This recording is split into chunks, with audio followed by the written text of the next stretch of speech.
चलिए खबरों में आगे बढ़ते, आरक्षण को लेकर शुरू हुई हिंसा की आग अल्पसंख्यकों पर अत्याचार तक पहुंच गई। कट्टरपंथियों ने जेसोर में एक घर पर हमला किया और घर में रखे कीमती सामान को लूट लिया। बिल्कुल, और इतना ही नहीं, स्टाम्प पर जबरन साइन करवाकर उनके 12 साल के बच्चे को उठाकर भी ले गए। ये तस्वीर जरा देखिए, जहां उन्होंने अपनी कहानी बताई है और बताया किस तरीके से उन पर जुल्म ढाया जा रहा है, उन्हें परेशान किया जा रहा है, अल्पसंख्यकों पर अत्याचार हो रहा है। पहली तस्वीर आपने देखी जहां एक हिंदू लड़की को उठाकर कट्टरपंथी जबरदस्ती ले जाते हैं, उस पर अत्याचार किया जाता है। दूसरी तस्वीर आपने देखी जहां एक शख्स को तालाब में कूदकर अपनी जान देनी पड़ी क्योंकि पत्थरबाजी की जा रही थी और तब तक की जा रही थी जब तक उसकी जान नहीं चली गई। और ये तीसरी तस्वीर आप देख रहे हैं जहां बच्चे को उठाकर ये लोग ले गए हैं।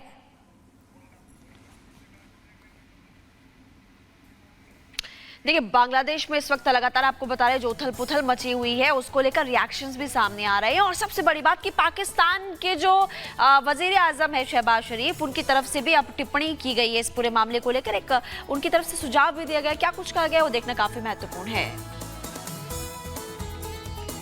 बिल्कुल, और आपको बता देते हैं कि बांग्लादेश में उथल पुथल लगातार जारी है और इसको लेकर पाकिस्तान ने प्रतिक्रिया भी दी है। जैसे कि महिमा बता रही थी, शहबाज अमन चैन की बात कर रहे हैं, लेकिन बांग्लादेश में हुए सत्ता परिवर्तन से पाकिस्तान खुश है। रिपोर्ट देखिए।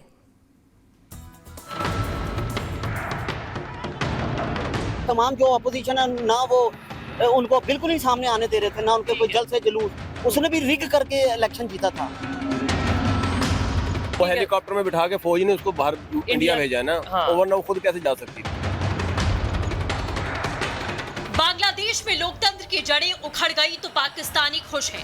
बांग्लादेश हिंसा की आग में जल रहा है तो पाकिस्तानी जश्न मना रहे हैं। बांग्लादेश में कठपुतली सरकार आ गई है तो पाकिस्तानी फूले नहीं समा रहे।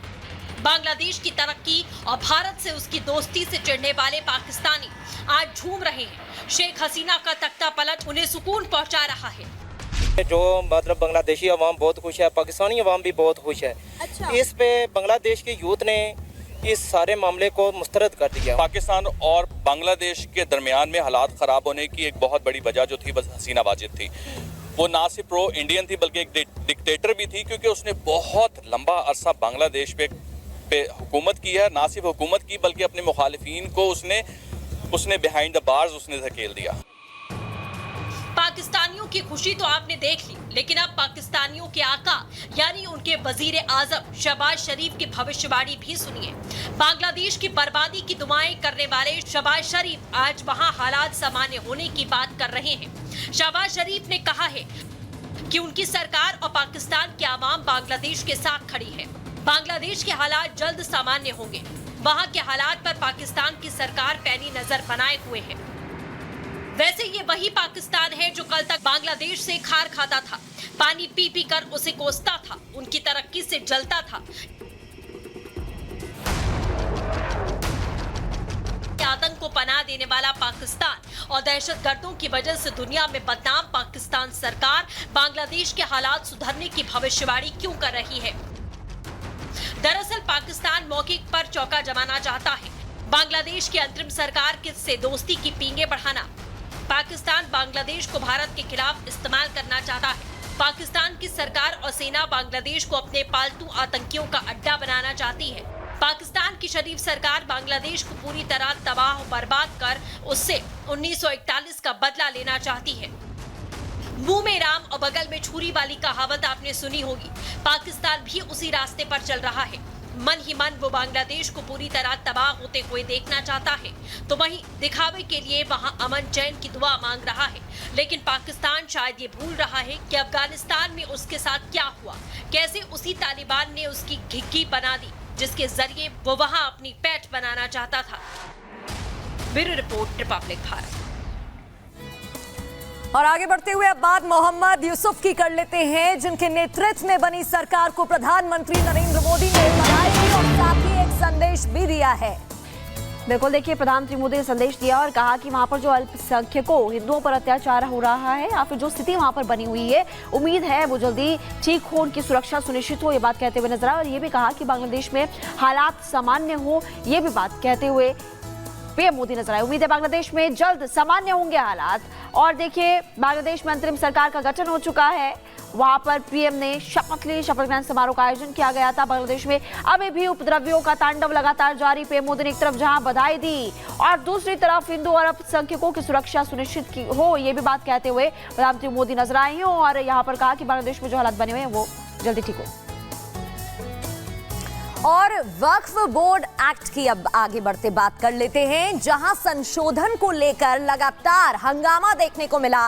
कल भी अगर सेशन की बात करते हैं तो विपक्ष लगातार इस मुद्दे को उठाता रहा और हंगामे की तस्वीरें हमने आपको लगातार दिखाई थी। लेकिन सवाल खड़ा होता है कि आखिर विपक्ष को दिक्कत क्या है।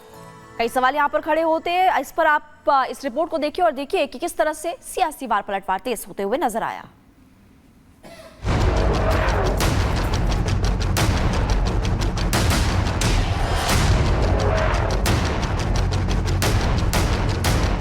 वक्फ पर घमासान, संसद में हिंदू मुसलमान। वक्फ पर रार, विपक्ष बनाम सरकार। हर काम में कलेश, विपक्ष का यही एजेंडा शेष। जैसा तय लग रहा था वक्फ संशोधन विधेयक को लेकर गुरुवार को संसद में वही हुआ। सरकार की तरफ से केंद्रीय संसदीय मंत्री किरेन रिजिजू ने जैसे ही वक्फ संशोधन विधेयक 2024 पेश किया, विपक्ष के तय एजेंडे के मुताबिक हंगामा शुरू कर दिया। इससे पहले कि सरकार के मंत्री इस बिल के फायदे गिनवाते, विपक्ष बिल के विरोध में सदन में हंगामे पर उतर आया। नई नई दलीलें दी जाने लगी और इस बिल को पूरी तरह से मुस्लिम विरोधी करार दे दिया गया। वक्फ बोर्ड में गैर मुस्लिम को शामिल करने का औचित्य क्या बनता है कि भाजपा अपने हताश, निराश, आप तो उस कानून चंद कट्टर समर्थकों के तुष्टीकरण के लिए ये बिल लाने का काम कर रही है। अध्यक्ष महोदय, मैं इस बिल का विरोध करता हूँ। विपक्ष का रवैया वक्फ संशोधन बिल को लेकर ठीक वैसा ही था जैसा कि आमतौर पर विपक्ष हर मुद्दे पर करता आया है। विपक्ष ने वक्फ संशोधन बिल को धार्मिक स्वतंत्रता के खिलाफ साबित करने की जहां कोई कोर कसर नहीं छोड़ा, तो वहीं इस कड़ी में सपा अध्यक्ष अखिलेश ने स्पीकर के बहाने सरकार पर निशाना साधने से नहीं चूके। लेकिन अमित शाह भी तैयार बैठे थे।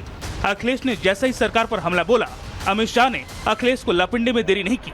कुछ अधिकार आपके भी छीने जा रहे हैं, उसके लिए हम लोगों को लड़ना पड़ेगा आपके लिए। अध्यक्ष के अधिकार अखिलेश जी सिर्फ विपक्ष के नहीं है, पूरे सदन के हैं। इस तरह की गोलमोल बात आप नहीं कर सकते हो। आप नहीं हो अध्यक्ष के अधिकार के संरक्षक। अध्यक्ष महोदय अभी अभी हारे हैं और दरअसल ये चाहते हैं। दरअसल अमित शाह के तेवर यूं ही तल्ख नहीं थे। सरकार ने बिल पेश करने से पहले अपना पूरा होमवर्क भी कर लिया था, जिसका पता बीजेपी की सहयोगी पार्टी जेडीयू के नेता ललन सिंह के दिए गए जवाब से लग गया। यह जो संशोधन लाया गया वक्फ बोर्ड के कानून में, यह मुसलमान विरोधी है। कहां से ये मुसलमान विरोधी है? कौन सा इसका कानून मुसलमान विरोधी बताता है? यहाँ उदाहरण दिया जा रहा है कि अयोध्या की मंदिर, गुरुवायूर, अरे मंदिर और संस्था में अगर अंतर आपको नहीं समझ में आ रहा है तो आप कौन सा तर्क खोज रहे हैं? अरे ये मंदिर नहीं है। आपके मस्जिद को छेड़छाड़ करने का प्रयास नहीं किया जा रहा है। यह एक कानून से बना हुआ संस्था है। उस संस्था को पारदर्शी बनाने के लिए कानून बनाया जा रहा है। कई ऐसा नेता है जो मुझे आके कहा है कि देश में जितना स्टेट वक्फ बोर्ड है सब माफिया लोगों ने कब्जा कर लिया है। ये बहुत लोग कह रहे हैं, आज सदन में नहीं कह रहे हैं। सदन में अपना अपना पार्टी का दबाव या किसी के डर से या वोट बैंक का चक्कर से नहीं बोल रहा है। मुसलमान समाज में जो पिछड़े हैं, जिसको आज तक कभी मौका नहीं मिला, जिसको दबा के रखा हुआ है, उनको जगह देने के लिए ये बिल लाया गया है। सवाल खड़े होते कि पारदर्शी